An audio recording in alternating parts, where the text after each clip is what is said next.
नारायण श्रीमन्नारायण नारायण लक्ष्मी नारायण नारायण नारायण लक्ष्मी नारायण नारायण लक्ष्मी नारायण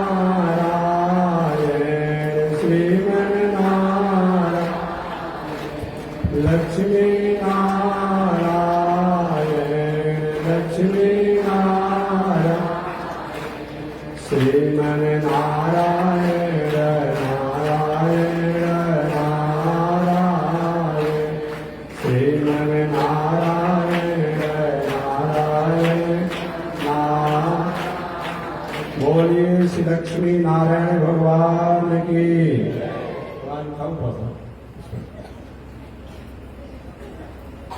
अनंताचार्य कृपया वेदान्तद्वयपारगमो रामकृष्णाङ्घ्रिसर्वक्त विश्वक्सेन मुनिं भजे।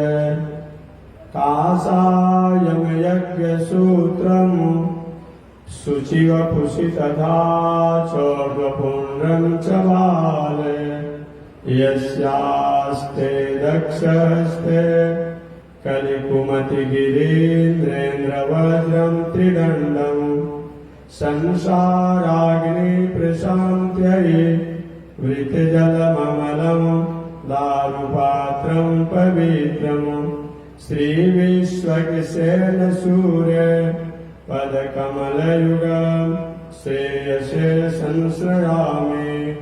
लक्ष्मीनाथ समारम्भां नाथयामुनिमध्यमाम् अस्मदाचार्यपर्यन्तां वन्दे गुरो परम्पराम्। नारायणाय विद्महे वासुदेवाय धीमहि तन्नो विष्णु प्रचोदयात्।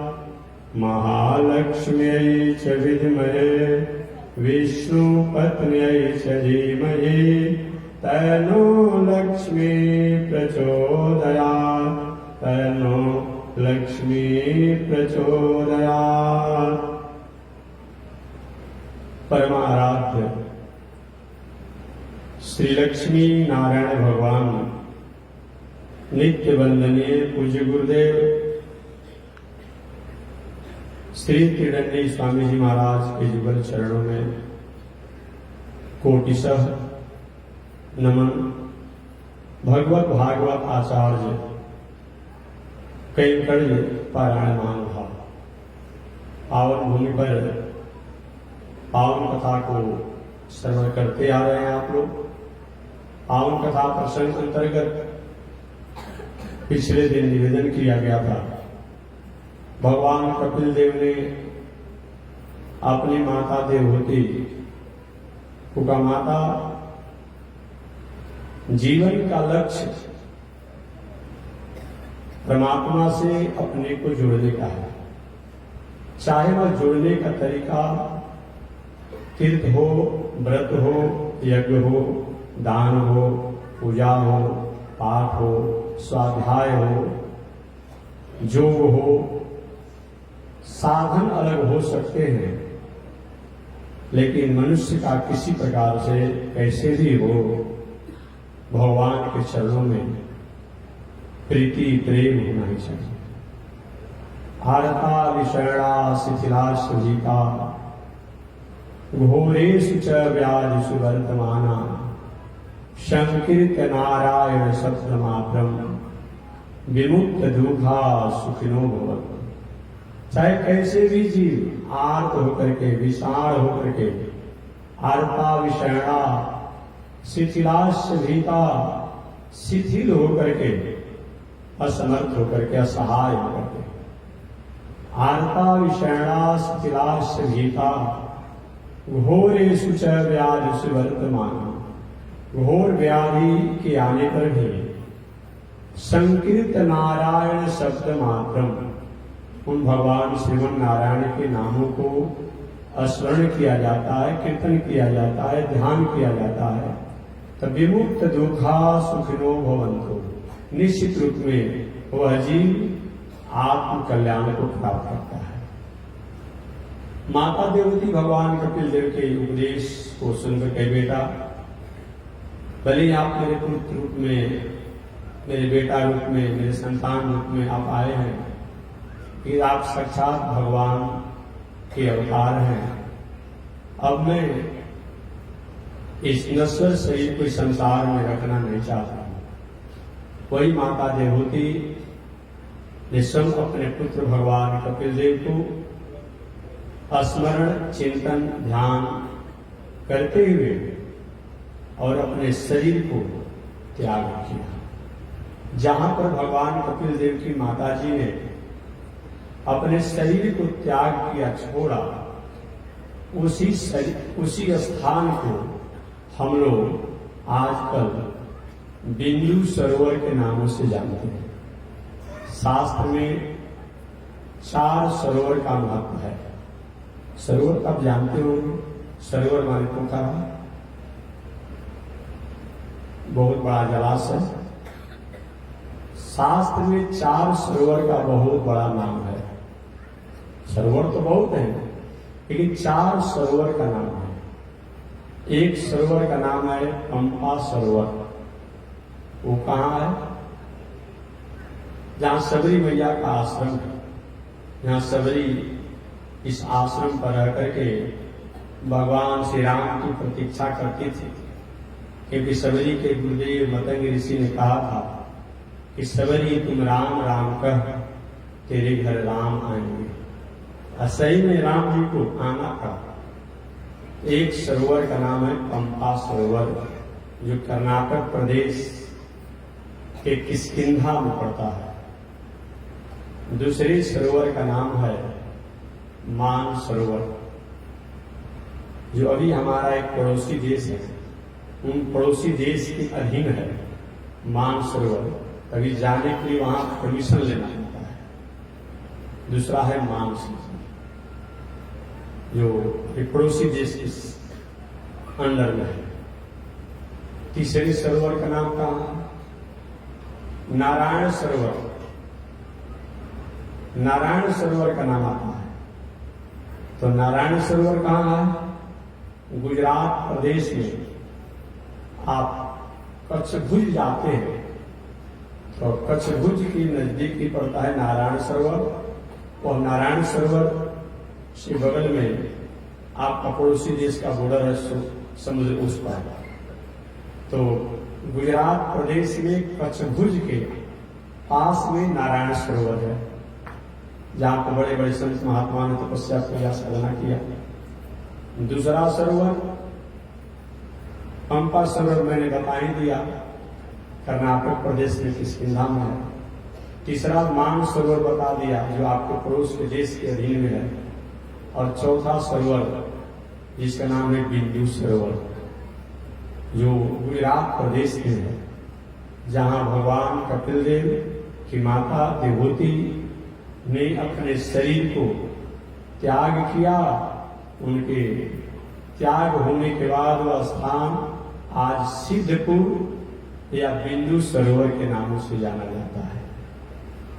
ये सिद्धपुर का स्टेशन भी है, रेलवे स्टेशन भी है, ये भी गुजरात प्रदेश में होता है। तो गुजरात में सिद्धपुर स्टेशन, जिसको हम लोग बिंदु सरोवर कहते हैं, मान सरोवर जो कच्छ भुज के आसपास है, और तीसरा पंपा सरोवर जो कर्नाटक किष्किंधा में है, और चौथा है मान सरोवर जो आपके पड़ोसी देश के अधीनस्थ है। ये 4 सरोवर में एक बिंदु सरोवर का बहुत बड़ा महत्व है। जैसे आपके देश में गया का बहुत बड़ा महत्व होता है पितरों के उद्धार के लिए, तो गुजरात के लोग, उधर के लोग जो हैं, वो बिंदु सरोवर में भी जाकर के पिंडदान इत्यादि करते हैं। और उनकी मान्यता है कि हमारे पितरों को वहां पिंडदान करने से मंगल होता है। हमारे यहाँ 4 क्षेत्र है, 4 सरोवर है। 4 धाम है, 4 वैकुंठ है। तो कौन कौन? 4 सरोवर तुम्हें एक बार जान लें। मान सरोवर जो पड़ोसी देश के अधीन में है, पंपा सरोवर कर्नाटक प्रदेश के किष्किंधा में है, बिंदु सरोवर गुजरात में सिद्धपुर स्टेशन के बगल में है, और चौथा नारायण सरोवर जो कच्छ भुज के आसपास में। 4 क्षेत्र भी हमारे यहां बताया गया है। वो कौन कौन? भृगु क्षेत्र बलिया, हरिहर क्षेत्र सोनपुर, कुरुक्षेत्र हरियाणा में है, और एक बड़ा क्षेत्र जहां बड़ा भगवान प्रकट हुए थे। हालांकि इसमें थोड़ी सी अभी निर्णय करना असहज हो जाना पड़ता है। आप अयोध्या के बगल में जाएंगे उसका तो लोग कहते हैं कि ये अभी बड़ा क्षेत्र है। एटा जिला के पास में जाए कहते हैं वो भी बड़ा क्षेत्र, जो तुलसीदास ने कहा कि बड़ा खेत जो मानस उन्होंने जो लिखा है, तो एटा जिला जो है वहां भी कचरा ब्रिज के आसपास वहां भी बड़ा क्षेत्र है। नेपाल में जाइए तो वहां भी कहते हैं कि वहां भी है। आप मिथिलांचल में जाइए तो कहते हैं कि वहां है, और दक्षिण भारत में जाइए तो लोग कहते हैं कि यहाँ है। तो हम तो 4-5 लोग हैं। तो हमसे पूछा कि महात्मा जी कौन सही में है? हमने कहा कि भाई 4-5 सही है। विवाद वाला काम कम से कम करना चाहिए, विवादी बात में कम रहना चाहिए। ये नहीं कि किसी विवादी बातों में अगर कुछ मुलझे रही। अब लोग पूछते हैं कि ऐसा कैसे 5 कैसे हो सकता है? उन्हें क्या नहीं हो सकता है। एक कल्प में बड़ा भगवान वहां जन्म ले, दक्षिण भारत में दक्षिण भारत को लोग मानते हैं। एक कल्प में भगवान जो है कहीं नेपाल क्षेत्र में आए तो वहां के लोग मान लिए। एक कल्प में भगवान जो है हमारे मिथिला प्रदेश में बड़ा भगवान है तो वहां लोग मान लिया। एक कल्प में अयोध्या के बगल में उस पार बारा बंकिया कौन कहा जाता है भुला रहे हम, वहां सरजू उस पार वहां के लोग मान लिया, और एक कल्प में एटा जिला वहां मान लिया। कौन विवाद की बात है? कोई विवाद की बात है नहीं। इसी का नाम है कल्पांतर। तो कभी भी ऐसी किताबों में, ग्रंथों में, शास्त्रों में आपको सुनने को, पढ़ने को मिलता हो तो फिर भ्रमित मत होइए, बहुत उलझन में मत फंसिए। जैसे कि आप देखेंगे शिव पुराण में तो कुछ अलग ही बात आ जाती है, राम जी के चरित्र के बारे में, कृष्ण के चरित्र के बारे में, भगवान के चरित्र के बारे में। पद्म पुराण में अलग आ जाता है, स्कंद पुराण में अलग आ जाता है, शिव पुराण में अलग आ जाता है, जो जो अलग अलग पुराण है। और जो बहुत नहीं सुलझे हुए हैं वो उस पढ़ करके उलझ जाते हैं, अब पूरा जीवन उलझन में उनका रह जाता है। इसे उलझने के लिए शास्त्र हमें सुलझाने के लिए है, हमें उलझाने के लिए नहीं है। तो कभी भी कोई ऐसी शास्त्रीय बात आती हो उसमें समझिए कि ये कल्पांतर है। तो कल्पांतर है तो कोई किसी प्रकार का विवाद होने की कोई बात नहीं है। तो 4 गो हमारे यहाँ सरोवर है, मान सरोवर, पंपा सरोवर, बिंदु सरोवर, नारायण सरोवर। 4 गो क्षेत्र है, कुरुक्षेत्र, भृगु क्षेत्र, हरिहर क्षेत्र जिसको सोनपुर कहते हैं, और एक बड़ा क्षेत्र। 4 गो धाम भी है। पूरब के धाम जगन्नाथपुरी, पश्चिम के धाम द्वारिकापुरी, उत्तर के धाम बद्री नारायण, और दक्षिण के धाम श्रीरंगनाथ। हालांकि यही थोड़ा सा आप लोग भ्रमित हो जाते हैं। और दक्षिण की धाम में लोग रामेश्वर को धाम मान लेता है। लेकिन मैं आपसे जानना चाहूंगा, धाम में विष्णु की प्रतिमा और विष्णु का स्थान प्रधान होता है, और ऐसा नहीं मानेंगे तो उत्तर में केदारनाथ भी है। तो बद्रीनाथ की क्या कहा जाता है? उत्तर में केदारनाथ भी है, प्रतिष्ठा भी बहुत अच्छी, सब लोग जाते भी हैं, लेकिन धाम के रूप में बद्री नारायण को माना जाता है।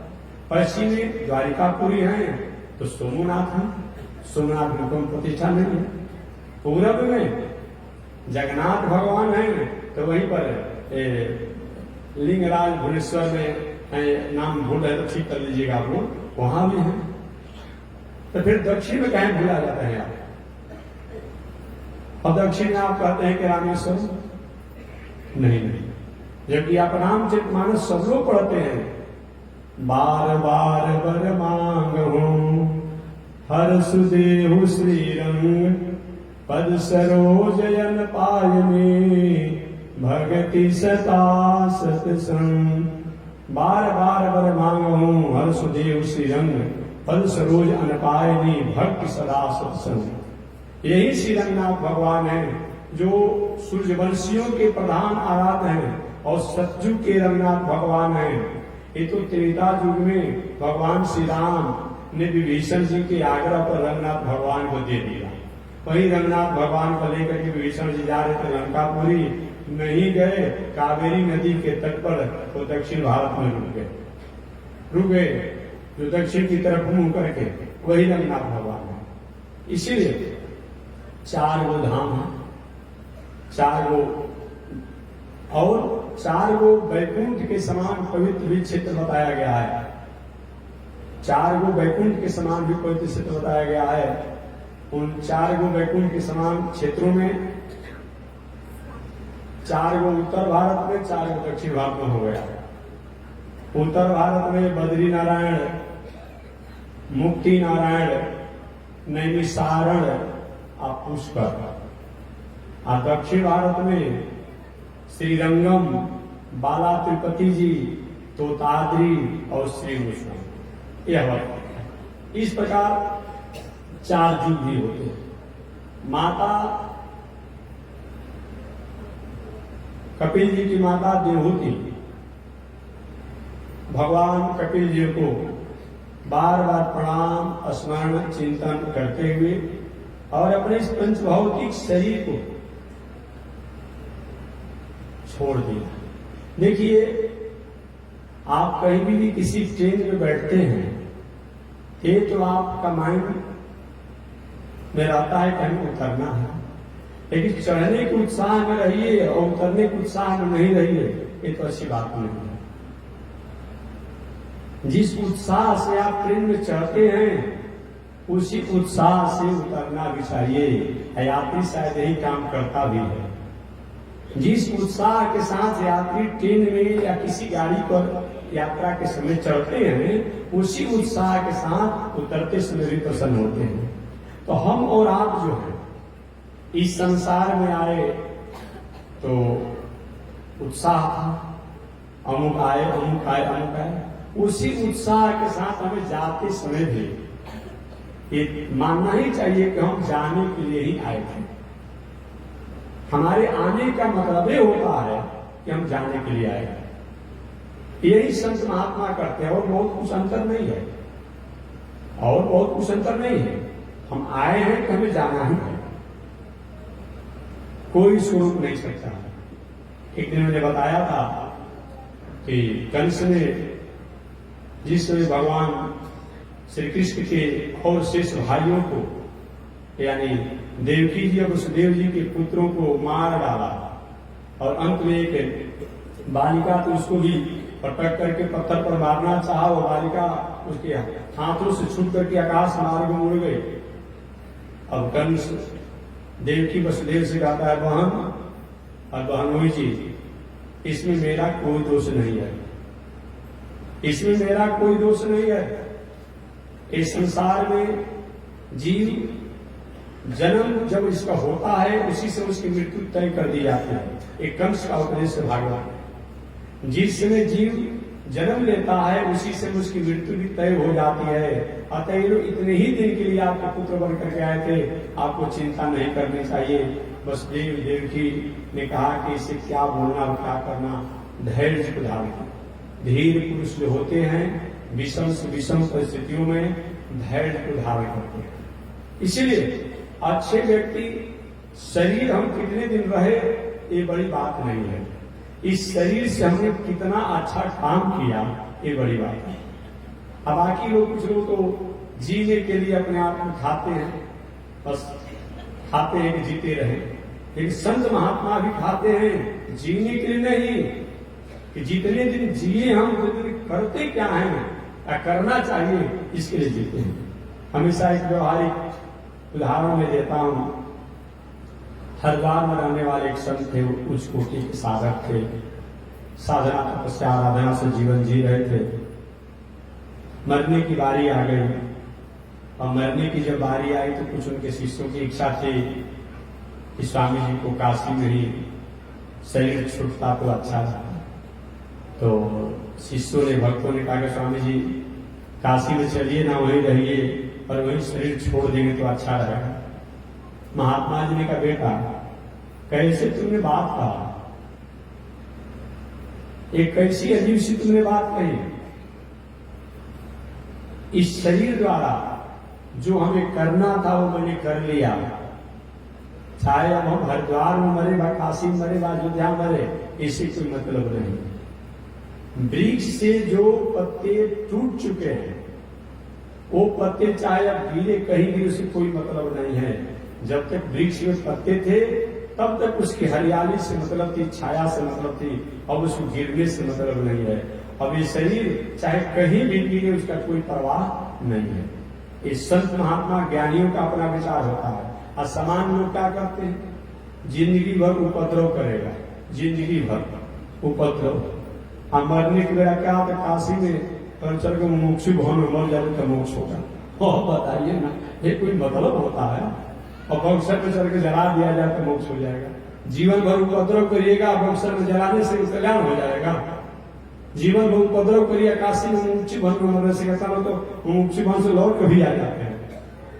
हमें भी देखे वहां गाँव में ले गए लोग 10 दिन 15 दिन रहे, अब नहीं जिएंगे, अब नहीं जिएंगे, अब नहीं जिएंगे।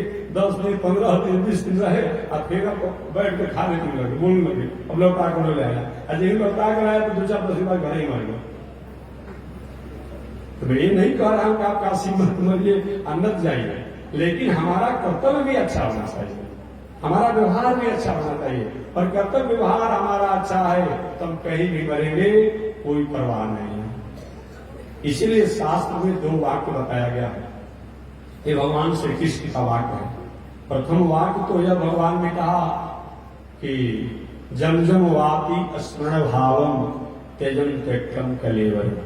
ये प्रथम वाक्य है। जो व्यक्ति मरते समय जिस भावना में रहता है, जिस मति में, बुद्धि में, विचार में, भावना में, मान लीजिए कि किसी को ब्रेन हेमरेज हो गया, अब ब्रेन हेमरेज होने से पहले जो बात वो सोचता होगा, देखा होगा, सुना होगा, ब्रेन हेमरेज होने से पहले, और उसी के अनुसार उसकी गति मुक्ति और उसी के अनुसार उसका सब कुछ होगा। बात क्या देखिए, तो ब्रेन हेमरेज होने के बाद फिर सोचने की बातें नहीं हो जाती है। तो प्रथम वाक्य क्या है कि जमजम वापी स्मरण भावम त्यजम त्यक्तम कलेवरम। जो व्यक्ति मरते समय जिस भावना को स्मरण करता है, अंत में वही होता है। इसलिए अच्छे लोग मृत्यु के समय नहीं, मरेंगे तो करेंगे, हमेशा अच्छे काम करते रहते हैं, अच्छे काम करते रहते हैं। एक प्रथम वाक्य है भगवान का।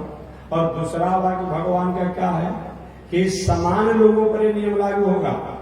जो घर गृहस्थी की धंधा में परिवार पत्नी की मर्यादा में रहते हैं, उनके लिए है कि मरते समय जिस वासना, जिस ध्यान, जिस सोच में रहेंगे उन्हीं के अनुसार उनकी स्थिति होगा।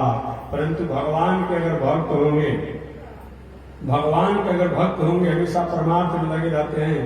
कहीं कसाई के द्वार पर मर गए, कहीं कसाई मार दिया, कहीं जाकर के और कहीं मर जाएं, कहीं पानी में डूब जाएं, कहीं आग लगने से मर जाएं, बिजली पकड़ने से मर जाएं, कहीं और कुछ घटना दुर्घटना हो जाए, लेकिन भगवान के भक्त हैं, भगवान की सेवा किए हैं, पहले के अनुसार तो उनका जो है वो शरीर द्वारा तो होगा, इसको भी नकारा नहीं जा सकता। हमेशा मैं कहता हूं कि भाई अभी हम जप कर रहे हैं, हम तो नहीं कहेंगे महात्मा जी जप कर रहे हैं, लेकिन महात्मा जी संसार में जन्म लेने से पहले या और जो क्या किए हैं इसके बारे में तो आप जानते नहीं हैं।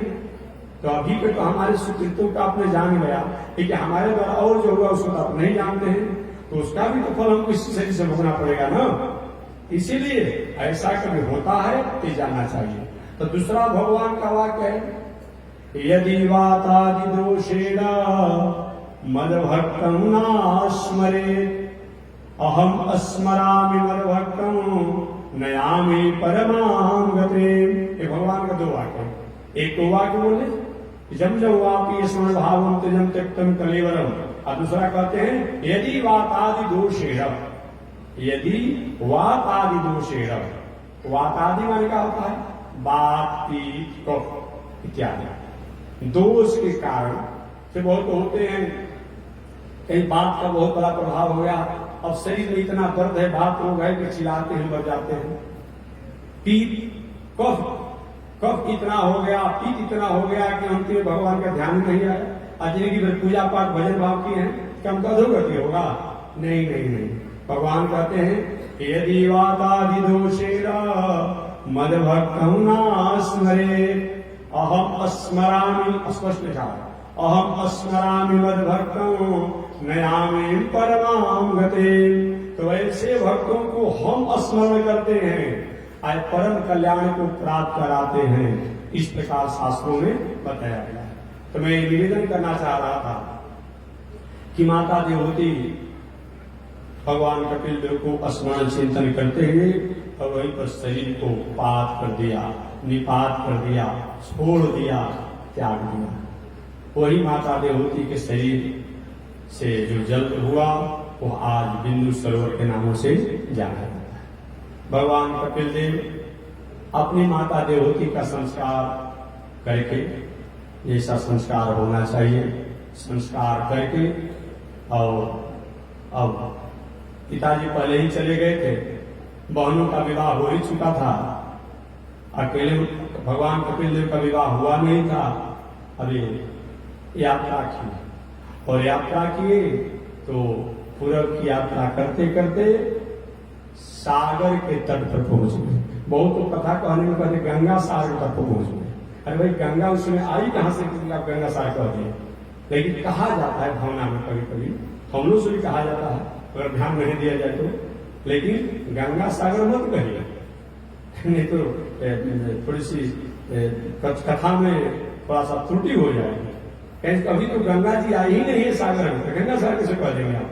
सागर के तट पर भगवान कपिल देव गए और जाकर के वहीं रम गए, तपस्या साधना आराधना में रम गए। इतनी तपस्या की, इतनी तपस्या की कि मत पूछिए। वहीं आपने सुना होगा कि सागर के तट पर तपस्या जब कर रहे थे भगवान कपिल देव, उन्हीं के अंतराल, उन्हीं के काल समय में सगर महाराज जो बहुत बड़े यशस्वी सम्राट थे, राजा थे, जग का आयोजन किया, सवेद जग का आयोजन किए। जग बहुत विधि से चल रहा था। देवराज इंद्र को ऐसा भय हो गया कि कहीं राजा सगर का जग कहीं पूरा हो जाएगा सवेद, तो हो सकता है कहीं हमको अपना गद्दी स्वगद्दी छोड़ना पड़े, कि क्यों न बाधा पहुंचा दिया। अब बाधा पहुंचाने के लिए देवराज इंद्र ने सगर महाराज के जगीय घोड़ा को चुरा करके घूमने लगे। कहां छुपा कर रखने की पता ही नहीं चले राजा सगर के लोगों को कि कहां घोड़ा छुपा हुआ है। और कहीं जगह नहीं मिला तो जहां भगवान कपिल देव सागर के तट पर तपस्या कर रहे थे, वहीं पर घोड़ा को ले जाकर के आश्रम पर बांध दिया। अब आश्रम पर जब बांध दिया, इधर सगर के पुत्रों द्वारा जगीय घोड़ा को ढूंढने की प्रयास किया गया। ढूंढते ढूंढते सागर के तट पर आ गए। एक दो बालक नहीं थे, 60,000। सगर महाराज के दो पुत्र थे ना, एक पुत्र का नाम था अंशुमान ना, अंशुमान जी का नाम था ना, एक का नाम असमंजस था।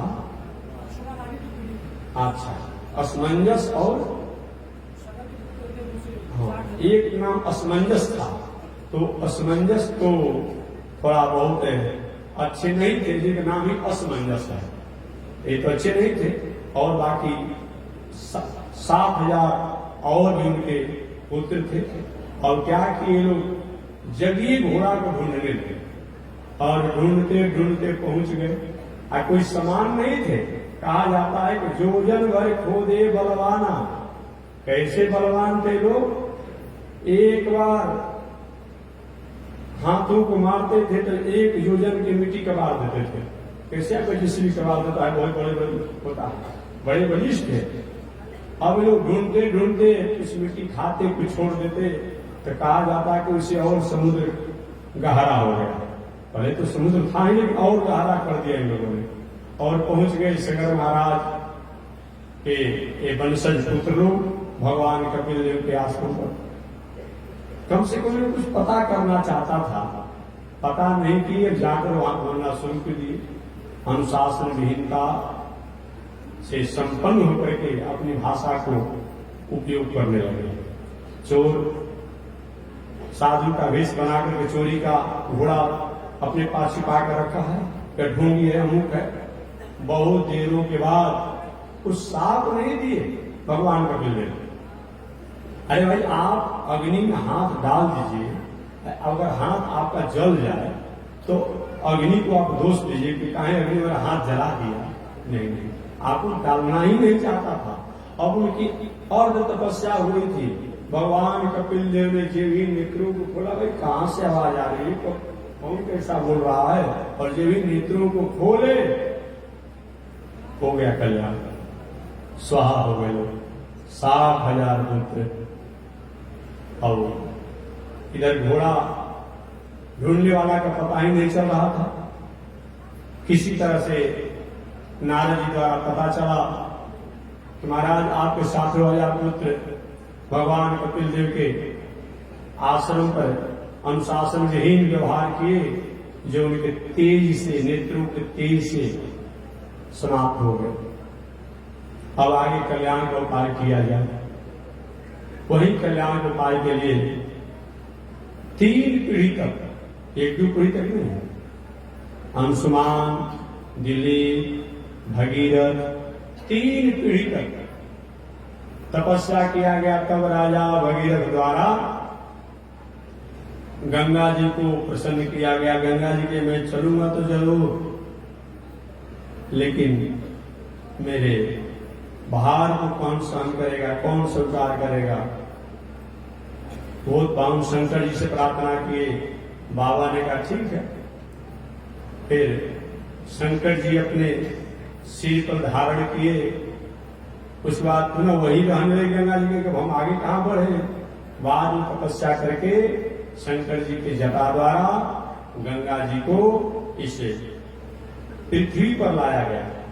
तो गंगा जी सबसे प्रथम हरिद्वार में, पृथ्वी को माना जाता, हरिद्वार को पृथ्वी माना जाता है। वहीं से ऊपर की भूमि को देव भूमि माना जाता है, और वहीं से नीचे की भूमि को भूमि माना जाता है, पृथ्वी माना जाता है। इसीलिए उसका नाम क्या है, हरिद्वार, गंगा द्वार।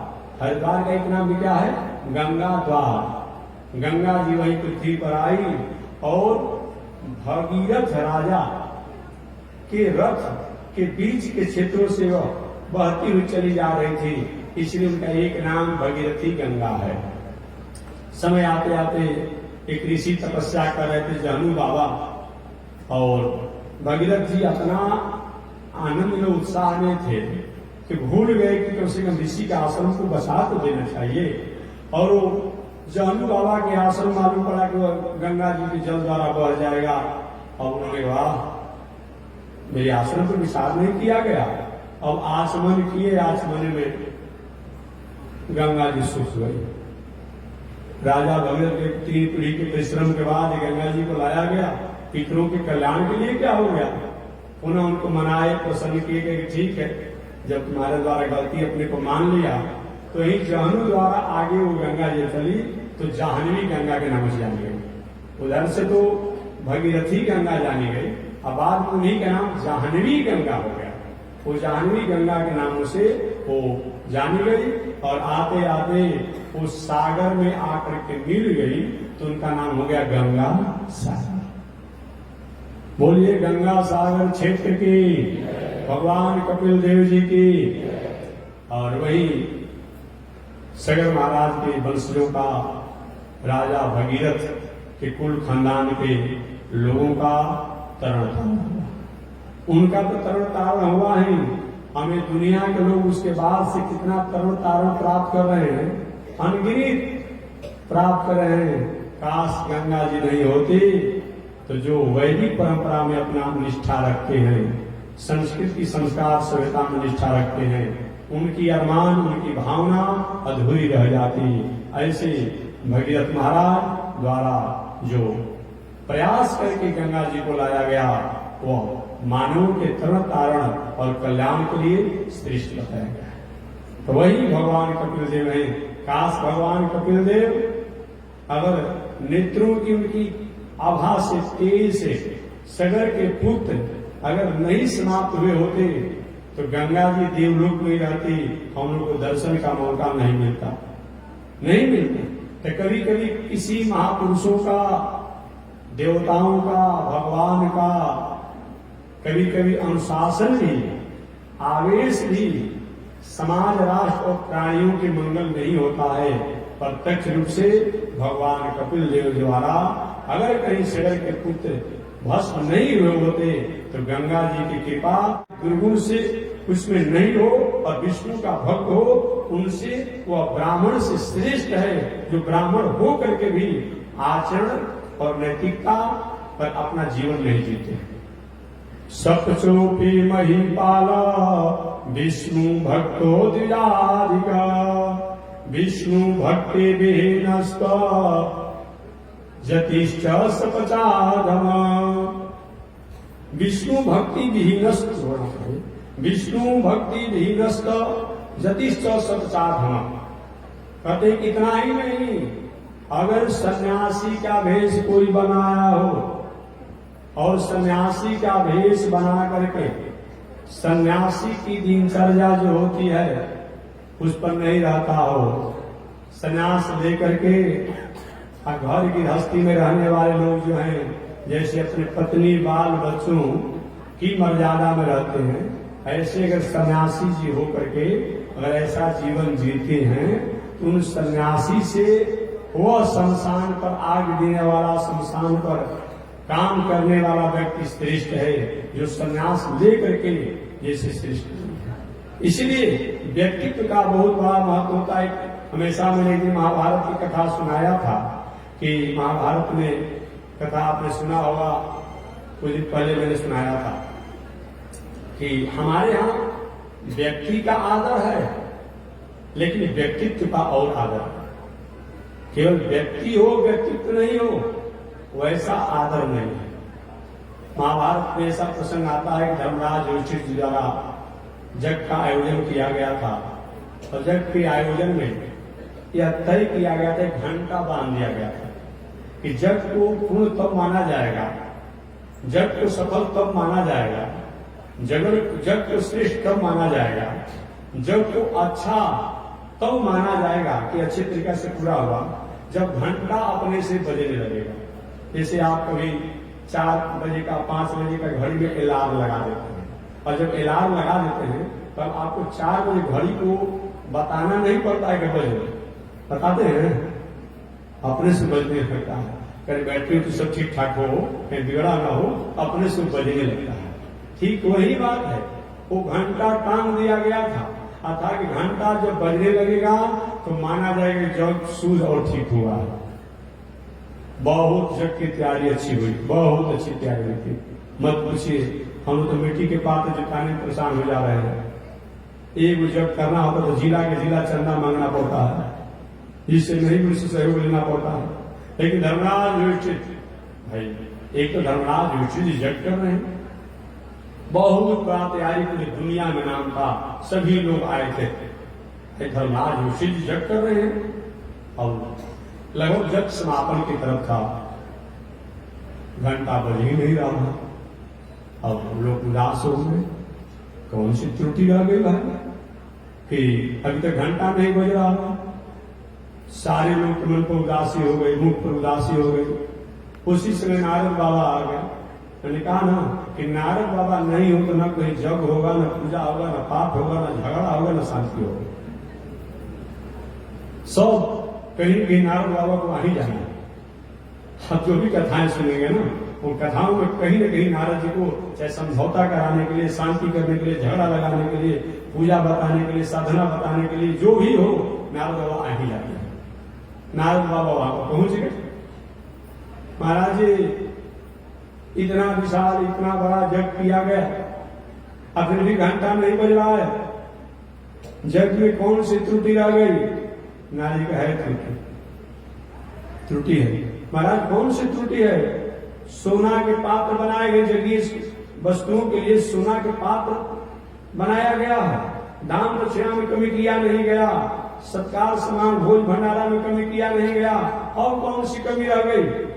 कमी यही है कि आप जहां जग कर रहे हैं, इसे पूरब में एक दास कहलाने वाले, जो आज की भाषा में उसको शूद्र कहा जाता है, थोड़ा सा भड़क जाते हैं, इसलिए हम कहना ही बंद कर दिए। अरे भाई, संबोधन करने का, जैसे आज किसी को पिछड़ी, अति पिछड़ी, महापिछड़ी, दलित, महादलित आप कहते हैं तो आप उस पर नाराज आप नहीं होते हैं। आप पहले की परंपरा में किसी को संबोधित करने के लिए अगर ये शब्द हो गया, इस तरह भड़क जाते हैं। नहीं, मैं पूछना चाहता हूं, आज समाज सीओ द्वारा क्या क्या आपको बना दिया गया भाई? दलित बनाया, महादलित बनाया, अति दलित बना देगा लोग, कौन कौन दलित बनाएगा, पिछड़ी, महापिछड़ी, मैंने बहुत प्रकार से बनाएगा, हमको बहुत याद नहीं, क्योंकि आप उसे सुन लेते जाते हैं। तो आप उसमें बनने के लिए, अभी तो सब लोग उसी में जाने के लिए तैयार है, इतना सुविधा मिल रहा है कि सब लोग अपने अपने टाइटल बदल करके हटा कर सब उसी में घुस रहा है। बहुत से लोग घुस रहे हैं, नए लोग जो है सब अपना टाइटल छोड़ रहा है कि चलो भाई जो सुविधा मिल रहा है तो क्या करना है, यही में लोग क्या रहे हैं। तो अब आज आप प्रसन्न हैं, हम दलित हैं, हम महादलित हैं, हम पिछड़ी हैं, हम अति पिछड़ी हैं, हम महापिछड़ी हैं, अमुक जो है। तो उसी प्रकार से उस समय समाज के विकास के लिए, समाज के विस्तार के लिए, समाज को उन्नति करने के लिए वो एक परंपरा बनाई थी, व्यवस्था बनाया गया था कि जो अब शूद्र कहने से जो लोग संस्कार से, शिक्षा से, धन से, रोजगार से जो उसमें कमजोर थे, उन लोगों को कैसे आगे बढ़ाया जाए, कैसे चिन्हित किया जाए, इसके लिए वो किया गया था। इसमें कोई विवाद और किसी प्रकार के छोटे बड़े की बात नहीं है। जैसे गरीबी जो होती है हर जात में होती है। क्या पंडित जी का लड़का के होटल में जाकर प्लेट नहीं मांग रहा है? क्या पंडित जी का लड़का शौचालय साफ नहीं कर रहा है? कर रहा है। क्या बनिहारी नहीं कर रहा है? कर रहा है। तो गरीबी जैसे किसी जात की नहीं होती है। गरीब हर जात के लोग हो सकते हैं, अमीर हर जात के लोग हो सकते हैं। आज भी बड़े बड़े समाज सेवी हैं जो हर जात से आते हैं, बहुत अच्छे आदमी हैं, करोड़पति हैं, बड़े आदमी हैं। तो जैसे अमीरी हर जात में हो सकती है, गरीबी हर जात में हो सकती है, रोग हर जात में हो सकता है, और भगवान के भक्त भी हर जात में हो सकते हैं। ये कोई मतलब नहीं किसी की जाति में होगा। हमारे रविदास जी भी साधु बने, कबीरदास जी भी साधु बने, रसखान भी बने, रहीम भी बने, सूरदास भी बने। ऐसे थोड़े भी खाली अपने आप कोई किसी व्यक्ति या किसी समष्टि से कोई बन सकता है। हमारे व्यक्तित्व के अनुसार ही ये सब व्यवस्थाएं होती है। लेकिन आज के कुछ समाज सेवियों द्वारा कुछ ऐसे भड़काऊ बातों को कह दिया जा रहा है, लोगों में आपसे रिएक्शन हो जाता है, आपसे विस्फोट हो जा रहा है। तो कोई भी ऐसी जो स्थितियां जो है, सब जो है, ये समाज को उलाहना देने के लिए नहीं है, समाज को अपमान करने के लिए नहीं है, बल्कि उस जमाने में, जिस जमाने में पद था, उस समय समाज लोगों को कैसे आगे बढ़ाया जाए, कैसे उन्नत किया जाए, उसके लिए उनको रेखांकित किया गया, उनको चिन्हित किया गया था, और उसके अनुसार संबोधित किया जाता था। बाकी कोई बात नहीं है। तो मैं निवेदन करना चाहता था, एक दास थे, वो नरेगा, वो पूर्व दिशा में तपस्या कर रहे हैं। जब तक से वो नहीं आएंगे, जब आज की भाषा में आप लोग हरिजन कहते हैं, अब तो हरिजन को कहने को थोड़ा तो नाराज हो जाता है। अरे हम हरिजन नहीं हैं, हरि के जन तो हम भी हैं, लेकिन किसी को आ जाए तो नाराज हो जाएगा। और वो नाराज नहीं कि जब तक वो आकर के भंडारा प्रसाद नहीं पाएंगे, तब तक से ये जग पूरा नहीं माना जाएगा कि उनकी तपस्या साधना कहीं किसी से कम नहीं है। और हुआ उनको बुला लाएगा। अर्जुन गए, नकुल, सहदेव, भीम, युधिष्ठिर जी तो जग के संकल्प किए थे ना, महाराज जी मेरे बड़े भैया राजा धर्मराज युधिष्ठिर द्वारा जग किया गया है, जग समापन की तरफ है, एक मानक रखा गया है, कि घंटा जब बजेगा तो जग को पूर्ण माना जाएगा, तो आप अभी तो प्रसाद नहीं जीवे हैं, खाए हैं, चलकर मेरे जग का प्रसाद खा लीजिए, वहां कुछ खाकर जूठन गिरा दीजिए। महात्मा जी कहे कि हम नहीं जाएंगे। महात्माओं को मौज होती है ना, महात्मा के भी मौज होता है, बात समझ लीजिएगा, नहीं जाएंगे।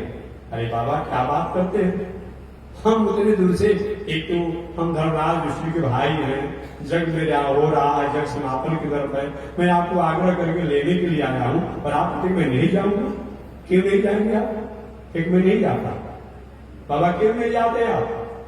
महात्मा ने कहा कि मेरा नियम है कि जो 100 जग, जो 100 अश्वमेध जग का संकल्प हमको देगा तब हम चलेंगे।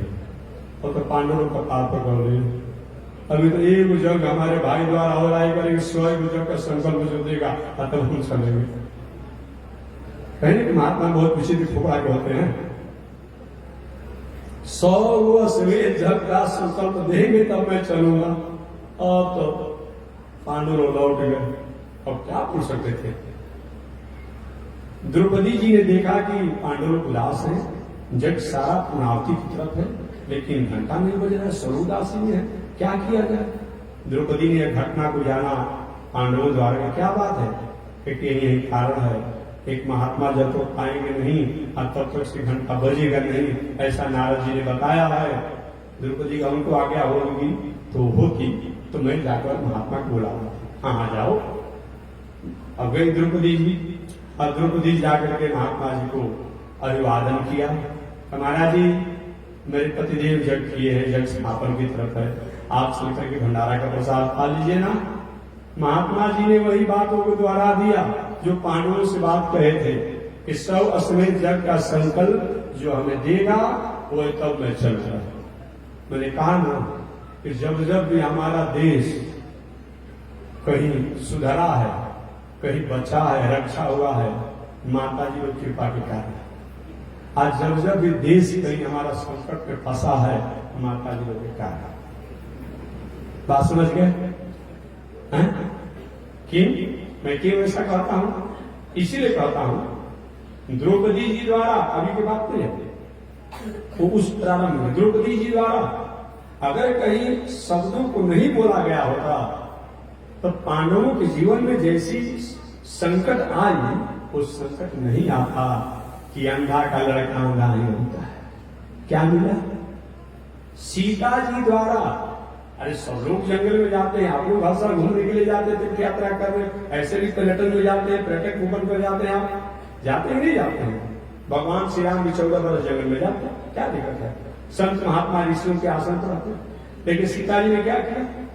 जो सीता जी ने अयोध्या में कहा, भगवान श्री राम ने कहा था, सीते सास ससुर की सेवा करो, मंत्री पुरोहित जी आचार्य जी के संरक्षण में तुम यहाँ रहो, और भरत जी के आने के बाद उनके साथ तुम मंत्रणा दे करके अयोध्या में राजकाज की व्यवस्था को संभालो। सीता माता ने कैसे प्रभु आपने सोच लिया, शायद हो सकता है जल के नहीं होने पर भी मछली जी सकती है, लेकिन मैं आपसे अलग रह करके नहीं जी सकती। कैसा हुआ? ऐसा हुआ? ऐसा होता तो अशोक वाटिका हम कैसे रहे सीता जी? क्या हुआ? ठीक है, भगवान ने कहा चलो, तो चलना चाहिए ना। जो भगवान ने अपनी राशि पोशाक को छोड़ दिया, बनवासी भेष में हो गए, अब सीता जी आई, तो सीता जी को वो चाहे सोना का मिली हो, माया का मिली हो, अब क्या लेना देना है? क्या लेना देना है? हालांकि जीवाचार्य लक्ष्मण जी ने कहा भी कि प्रभु हमको तो थोड़ा सा खोट मालूम पड़ता है, इन सोना के मिल गए, इसमें कुछ न कुछ हमको संशय जा रहा है। सीता जी कहे कि चाहे भले ही माया का हो, लेकिन हमको चाहिए। और बताइए कितना बड़ा, बताइए कैसा अजीब सी बात है। भगवान भी कहते कि नहीं ऐसा नहीं होगा, लक्ष्मण जी ऐसा नहीं होगा, सीता जी हमको चाहिए, अब प्रभु आपको द्वारा लाना भी चाहिए। क्या किए भगवान? ठीक है चलो, जब तुमको रहे हो गए। भगवान श्री राम ने कहा कि लक्ष्मण जब तक मैं लौट करके नहीं आऊंगा तुम सीता का संरक्षण करते रहना। ये भी तो आज्ञा कम से कम मान लेना चाहिए। तो इधर भगवान श्री राम गए, आप कथा जानते हो, हा राम हा लक्ष्मण कहा वो माया का मिर्गा। इधर सीता जी गए, लक्ष्मण मेरे स्वामी पर संकट पड़ा हुआ है।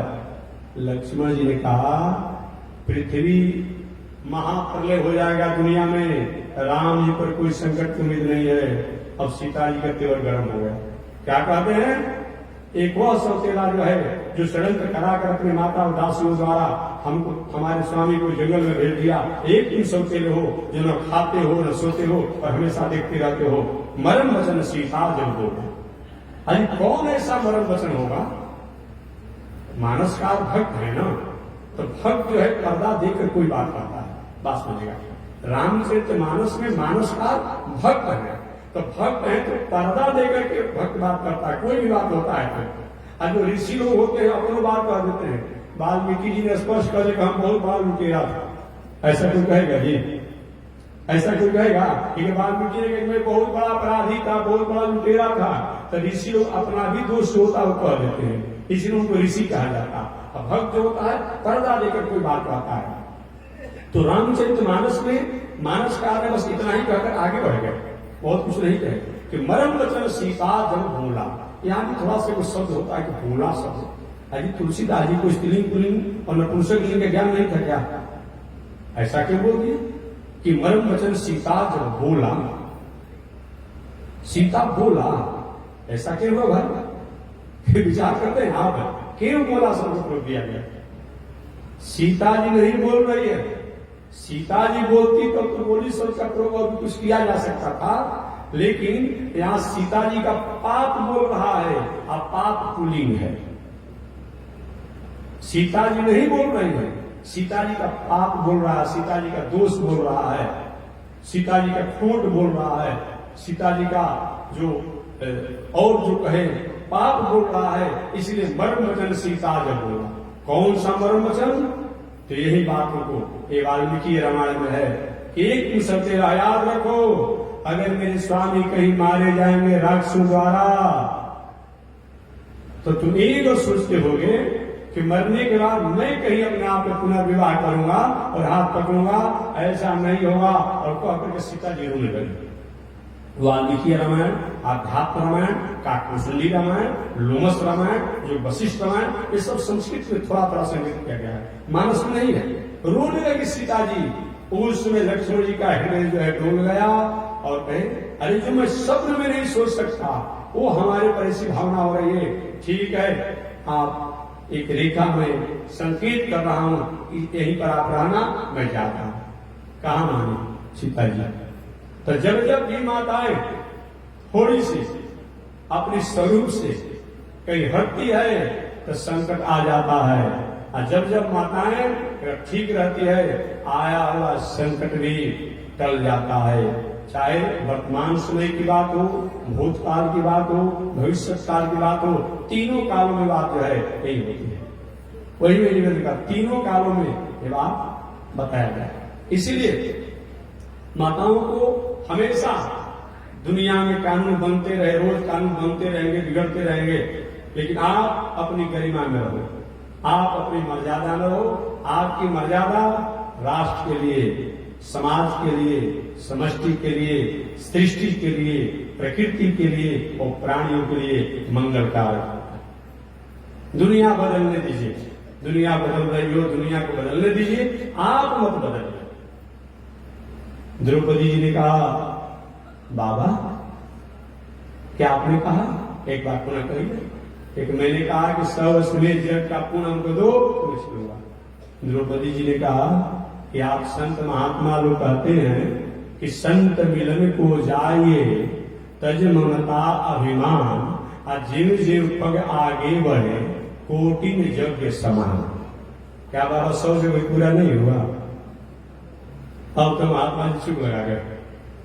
महाराज मैं अपने राजभवन से चल करके आई, कोटि में यज्ञ समान, जीव जीव पग आगे बढ़े। मैं उदयपुर से चल कर आया, 100 जग पूरा नहीं हुआ। महात्मा जी चुप लगा गए और चुप लगाकर महात्मा जी ठीक है बेटी चलो, मैं चलूंगा, चलू। और महात्मा जी आए, प्रसाद भंडारा पाए और जो घंटा जो था अपने आप में बजने, घंटा बजने लगा।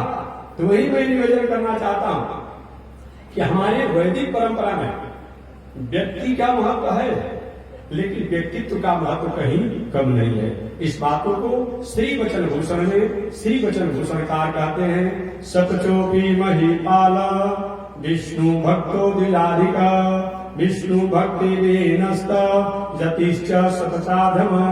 चाहे ब्राह्मण हो सन्यासी हो, लेकिन विष्णु भगवान की भक्ति नहीं हो, सदाचार आचरण से ठीक नहीं हो, वह ब्राह्मण सन्यासी होने के बाद भी आदरणीय नहीं है। लेकिन शमशान पर आग देने वाला हो, शमशान का काम करने वाला हो, सदाचार से अगर रहता हो और विष्णु भगवान का भक्त हो, वह आदरणीय है। इस तरह विचार करते हुए जीवन जीना चाहिए। आगे भगवान कपिल देव अपनी साधना में हो गए, माता देवहूति का कल्याण हो गया। हमारे भागवतकार कहते हैं, सुखदेव जी कहते हैं, परीक्षित इस प्रकार संत महात्मा को चाहिए या भगवान के भक्तों को चाहिए कि 3 गो सूत्र जीवन में होना चाहिए।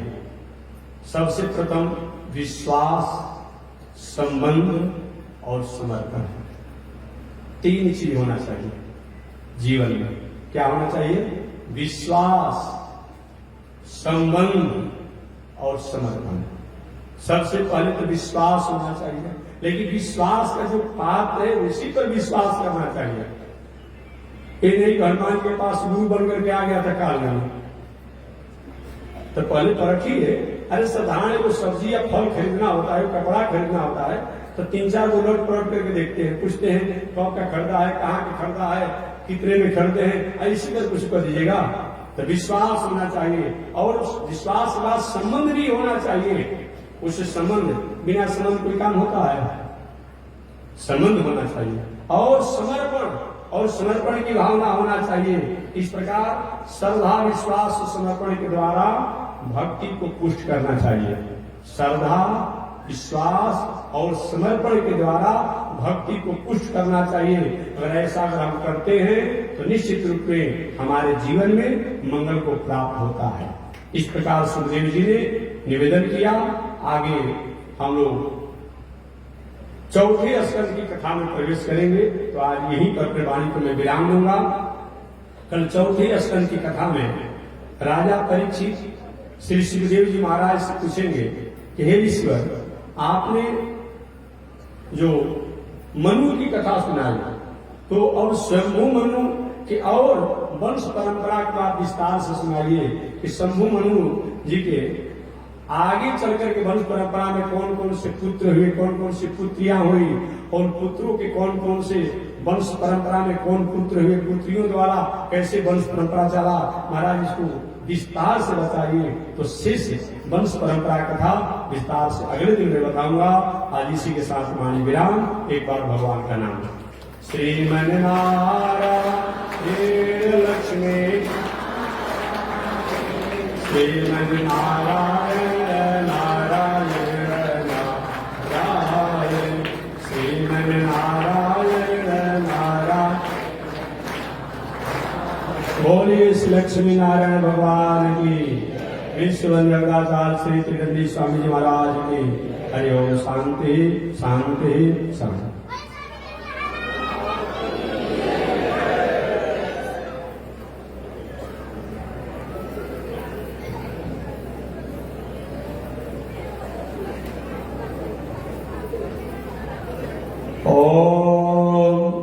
चंद्रमा मनसो जातः चक्षो।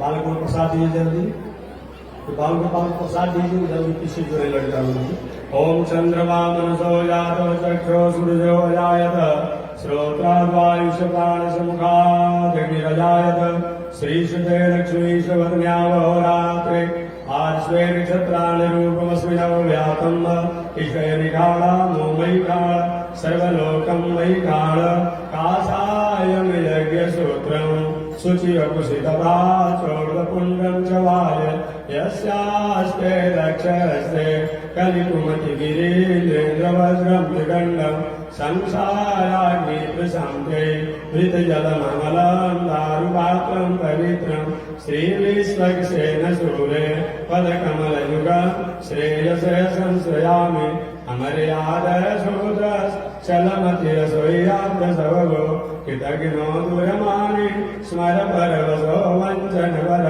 निशंसा पापेश कथमामितो दुर्ग जलदे दपारादो त्रीरस तव परिसरे यम जरणयो लक्ष्मी नारायण भगवान की विश्व जगदाचार श्री दंडी स्वामी महाराज की हरि ओम शांति शांति शांति।